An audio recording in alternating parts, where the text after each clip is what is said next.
যা অবস্থা হয়ে আছে তাতে তো সবই সুপ্রিম কোর্টের হাতে।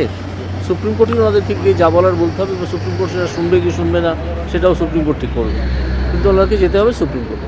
কিন্তু আইনের দিক থেকে ওনাদের চাকরি পাওয়ার কোনো সুযোগ আছে? এর আগে আপনি এখন আমি কিছু বলবো না, সুপ্রিম কোর্টের হাতে। সুপ্রিম কোর্ট যদি মনে করে যে ওটাকে রিভিউ করবে, তাহলে সে করতে পারে, নাও করতে পারে, এখানে কিছু বলা সম্ভব নয়। গতকাল বিকাশ রঞ্জন ভট্টাচার্য বলছিলেন যে সরকার এদের মিথ্যে প্রতিশ্রুতি দিয়েছে, এদের চাকরি ফিরে পাওয়ার সম্ভাবনা এই অবস্থায় নেই।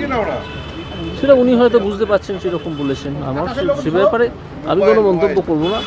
আমি বরং আশাবাদী থাকবো এনারা যদি বুঝিয়ে বলতে পারেন সুপ্রিম কোর্টকে যে এটা তাদের কোনোই দোষ নেই এই ঘটনায়, অথচ তারাই হয়ে গেছেন শিকার।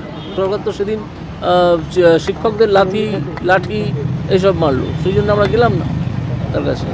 সরকার এখনও যদি মনে করেন করতে পারেন, কিন্তু সরকার কিছু করবেন বলে মনে হয় না। আইনগত দিক থেকে মানে কোনো সুযোগ আছে? না,